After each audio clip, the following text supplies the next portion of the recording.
Monsters from a different dimension known as Blue Morda have infested a zoo known as El Barolo Zoo. These monsters have caused severe devastation, leading to a powerful organization known as the Keepers of Blue Morda hiring a new recruit and sending him to the zoo to find the cause of this infestation. Keepers of Blue Morda seem to deal with anomalies and incidents occurring with the specific dimension, hence having the name of this dimension in their title. The reason behind this incident seems to be only found in a facility which is locked by a massive door. As of the portal, the outbreak or infestation started from there. The problem, however, is that someone or something has broken the only key opening this door into small shards and has hid them in different places. This mysterious someone or something seems to be involved in this incident. The role of the new recruit is to explore the zoo and find these shards, put them together and open the facility door in order to access it and find the cause of this infestation so they can put an end to it. The organization giving this mission the codename Zoonomaly, a clever name mixing the name zoo and anomaly together, have provided the new recruit with a powerful tool known as the Bloomobang, which will help the recruit defend himself by producing a powerful blast light which will deter the monsters and push inanimate objects away. The screen on this tool will also help the recruit see any invisible light emitted from anything that has come from Blue Morda. The name of the recruit is blacked out to be kept confidential for whatever reason, as if the recruit didn't manage surviving this mission, which led to the organization trying to cover up his death due to malpractice or lack of training, which would cause them lawsuits or trouble. But that's just a speculation for now, as the fate of the recruit is not yet revealed. Not to make the mission too easy for the recruit, this mysterious person who broke the key and hid them around the zoo didn't stop there, as they altered the zoo significantly as well by building large structures to puzzle the mind and make it difficult for anyone to find the shards. If anything, this feels more like a training mission than a real mission, as otherwise this powerful organization would send more trained and experienced crew members with a larger number to access the facility. As the protagonist, the new recruit, enters the newly altered zoo, he comes across some of the monsters who lack any color, being behind the glasses, minding their own business. Going further into the open zoo, several writings all over warn any intruders to stay away, as someone's children live here and that this is their sanctuary, a sanctuary that the someone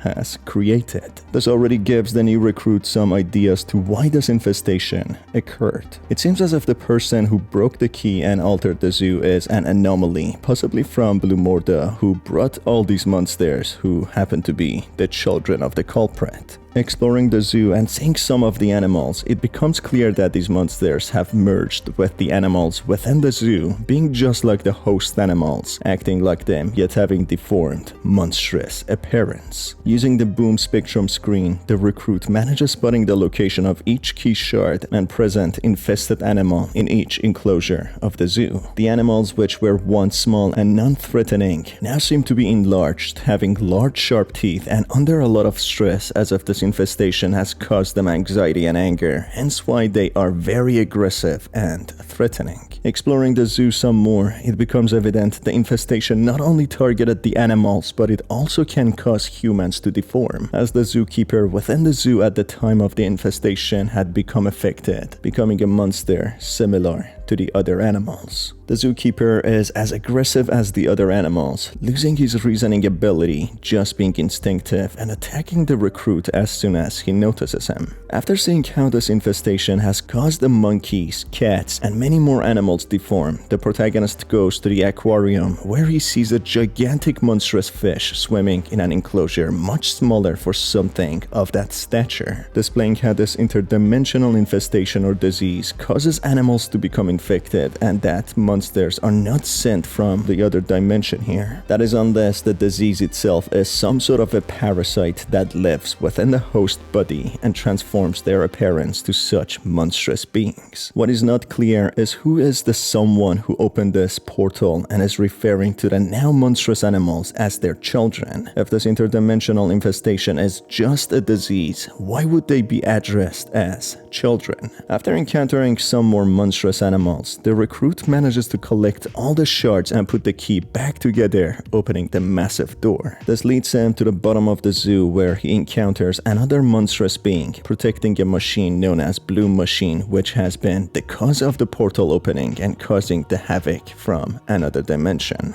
As the protagonist manages to turn the machine off, all the entities start to disappear, with the organization congratulating the protagonist on his successful mission, telling him simply all the monsters are gone thanks to him and that the machine will be collected and studied by some agents. This leaves a big hole in the story to what did the writings mean and who placed the machine there to begin with. It's clear there has been some foul play and that someone had planted this machine to cause a tear in this dimension, leaving it exposed to the other dimension known as Blumorda. The very name of the organization acts as a big red flag called Keepers of Blumorda, displaying that these groups of people opened an organization revolving around this dimension, so it's not something that happened out of the blue, but it's been something that these groups of people have been vigorously studying and researching. The fact they also hired a newbie to complete such a deadly mission raises many eyebrows to why wouldn't they send veteran agents with much more experience. To top it all off, they also redacted his name as if in order to protect themselves against any lawsuits, wiping any evidence of them sending this individual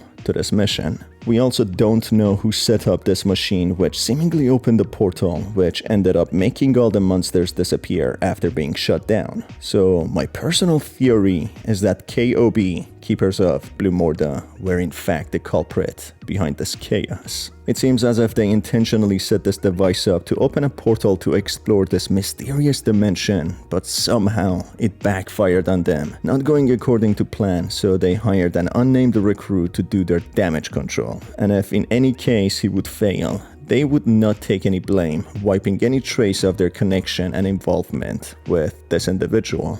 Also, despite the description saying these monsters teleported to the zoo, it seems as if some sort of interdimensional infection caused the already existing animals into these monsters. This is also evident from a human with a zookeeper outfit being infected. Also, why would the monsters look similar to the zoo animals in their corresponding enclosures? It seems as if this was a little experiment gone wrong, or even according to plan, being one of the first trials the KOB ran, dismissing the affected animals and even zookeeper as monsters who come from the other dimension, and not that they were infected animals and zookeeper already from this dimension, who would eventually die and disappear when the machine is shut down. So maybe lying that they are simply monsters from the other dimension alleviated the burden of guilt the protagonist might have on himself, and even deciding to do the mission. Something that is very ambiguous, however, is who could be behind all the writings around the zoo, explaining that the monsters are their children and that they have created a sanctuary for them. This could be simply a tactic KOB utilized to distract the protagonist, making it more believable that someone infiltrated the zoo and caused this havoc. Or maybe a hive mind type of monster calls these infectious invisible diseases as children, which would infest the host body to live on, hence calling the host bodies as the sanctuary. What are your thoughts and theories about this story? Did I miss anything? Is there something more about the story that doesn't just feel right? Let me know what you think down in the comments below. As always, it's been your host Star. Thanks for being here, and I will see you on the next one. Take care.